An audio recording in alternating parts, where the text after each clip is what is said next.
Bismillahirrahmanirrahim. Assalamu alaikum wa rahmatullah. Up until now, we've spent some time learning about the three states of man and how they are connected with one another. As usual, the link to the previous video as well as the book under study is in the description below. In this video, we'll take a look at the commandments presented by the Holy Quran to reform the natural state of man. So let's get started. اسمعوا صوت السماء جاء المسيح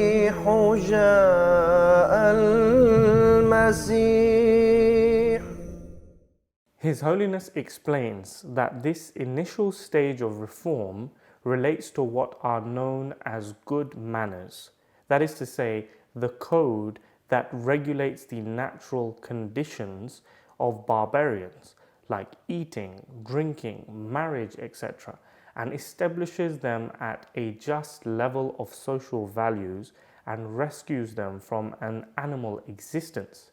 He then lists a number of verses from the Holy Quran as an example.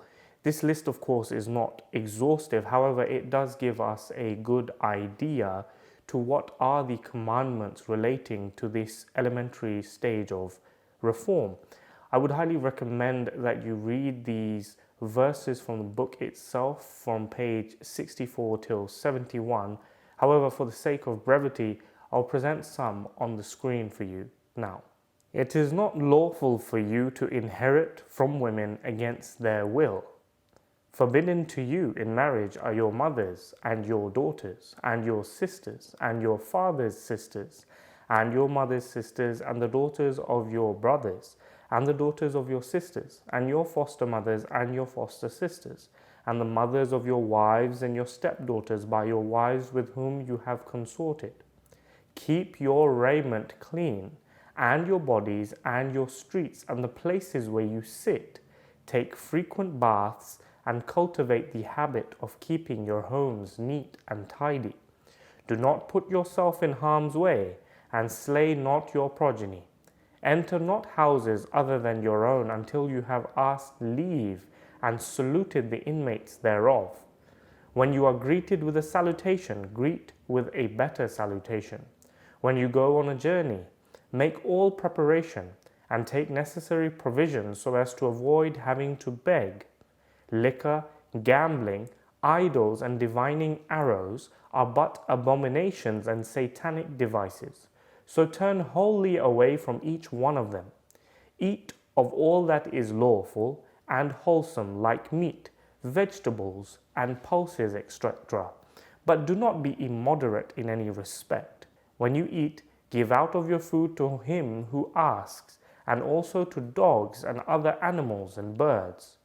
Forbidden to you is the flesh of a dead animal, and blood, and the flesh of swine, and that on which the name of someone other than Allah is invoked.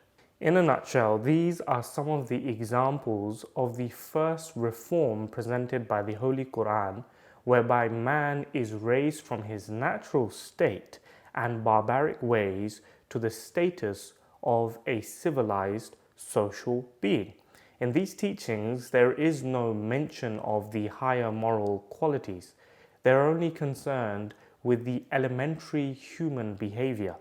It was through these particular elementary teachings that the Holy Prophet, peace and blessings of God be upon him, taught the elementary rules of social behavior to a nation which was in an extreme state of barbarity, and set them on the path of a spiritual revolution which was unlike any other. His Holiness then briefly explains the wisdom behind the prohibition of the flesh of swine or pig.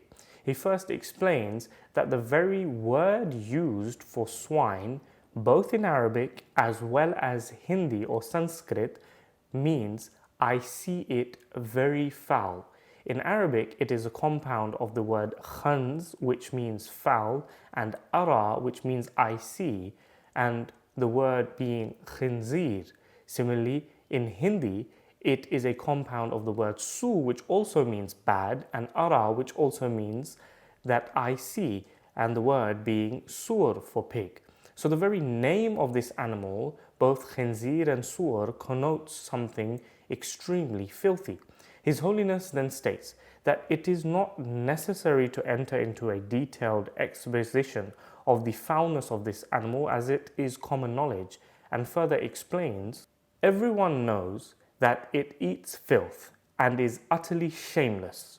Thus the reason for the prohibition of its flesh is obvious, as by the law of nature, its flesh would have a foul effect on the body and the soul of one who eats it. As we have already demonstrated, food affects a person's soul, and there can be no doubt that the flesh of such a foul animal would also be foul. Even in pre-Islamic times, Greek physicians had opined that the flesh of this animal particularly damages the faculty of modesty and fosters shamelessness.